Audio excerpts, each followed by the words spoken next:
معاذ کف ھذا، معاذ اپنی زبان پہ قابو پا جا، یہ میری پوری شریعت ہے، یہ پورا دین ہے۔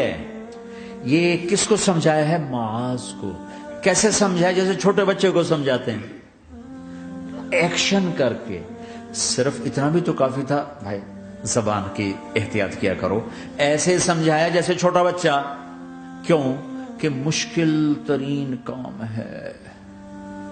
22 ویلر ٹرالے کو بریک لگانا آسان ہے، یہ 2 انچ کی زبان کو بریک لگاتے ہوئے سارے بریک فیل ہو جاتے ہیں۔ اور جتنا آج گھروں میں فساد ہے اس کے پیچھے یہ زبان ہے۔ اور یہ کون ہے جس کو معصوم بچے کی طرح سمجھایا ہے؟ معاذ بن جبل۔ اور معاذ بن جبل کون ہے؟ میرے نبی نے کہا قیامت کے دن میری امت کے علماء کا جھنڈا معاذ کے ہاتھ میں ہوگا۔ اور یہ کون ہے؟ میں پچھلے مئی میں گیا ہوں، یہ مئی جو گزرا ہے، اردن ہمارا اجتماع تھا تبلیغ کا، میں وہاں گیا، عمان میں آگے اربد گئے، اربد سے 18 کلومیٹر 20 کلومیٹر آگے حضرت معاذ کا مقبرہ ہے، باپ بیٹا دونوں وہاں دفن ہیں۔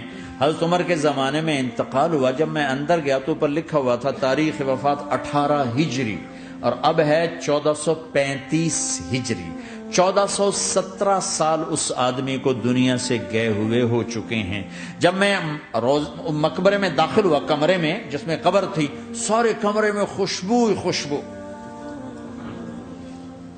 قبر پر 2-4 چادریں پڑی تھیں، مجھے خیال آیا کہ میرے خیال ہے یہ چادروں پہ خوشبو لگی ہوئی ہے، وہ خوشبو آ رہی۔ اس وقت میں فاتحہ پڑھ کے واپس چلا گیا، جا کے نماز پڑھی، مسجد قریب تھی، مغرب کی نماز پڑھ کے پھر دوبارہ آیا۔ پھر میں کھڑا ہو کے سوچ رہا ہوں یہ کیسی خوشبو ہے۔ تو ایک آدمی میرے پاس کھڑا تھا، میں وہ ایسے کر کے نا چادریں سونگنے کی، شاید یہ چادروں میں خوشبو لگی ہوئی ہے۔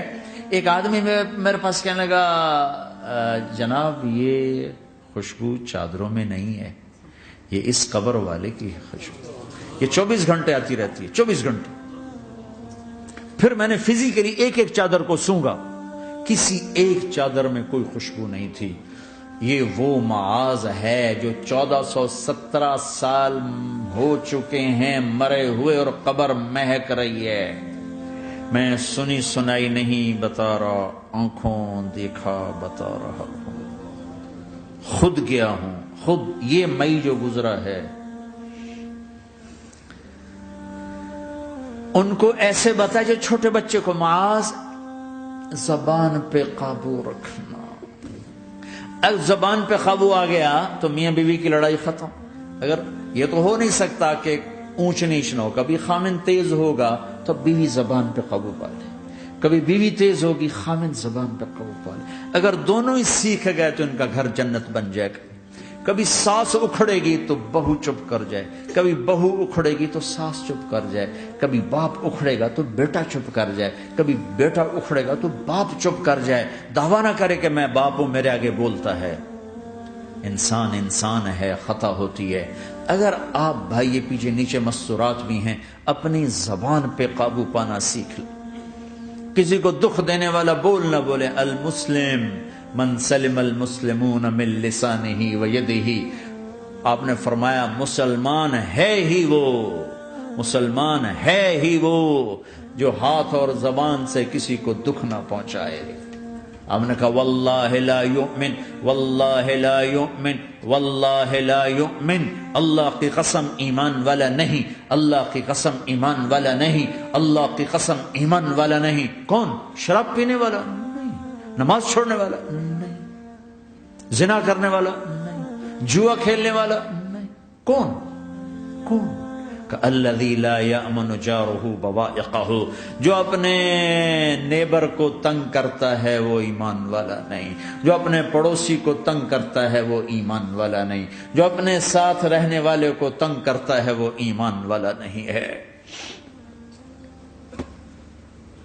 اپنی زبان کو میٹھے بول کا عادی بنا لو،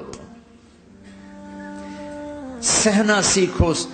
ہیرا کیا ہے؟ کاربن ہے، ہیرا کاربن ہے۔ ہیرا کیسے بن گیا؟ ڈائمنڈ کیسے بن گیا؟ پریشر کو سہتے سہتے سہتے سہتے اللہ نے اسے ہیرا بنا دیا۔ اگر تم ہیرا بننا چاہتے ہو، محبوب بننا چاہتے ہو، تو غصہ پینا سیکھو، زبان پہ قابو پانا سیکھو۔ اپنی زبان کے اوپر اللہ نے 2 دروازے لگائے، بند کرنا، 32 تالے ہیں، ان کو بند کرنا سیکھو اللہ کے واسطے۔ اگر زندگیوں میں خوشی لانا چاہتے ہو تو برداشت کرنا سیکھو، اگر زندگی کو برباد کرنا ہے تو زبان کھول دو۔ جس کی زبان کھل گئی اس کا دین گیا، جس کی زبان ہاتھ میں آ گئی اس کا سارا دین ہاتھ میں آ گیا۔ حضرت لقمان کا فرمان ہے، بیٹا میں چپ رہنے پہ کبھی اب پچھتایا، میں چپ رہنے پہ کبھی نہیں پچھتایا، مجھے چپ رہنے کا کبھی افسوس نہیں ہوا، مجھے جب بھی افسوس ہوا اپنے بولنے پر ہی ہوا ہے کہ یہ میں نے کیا کہہ دیا۔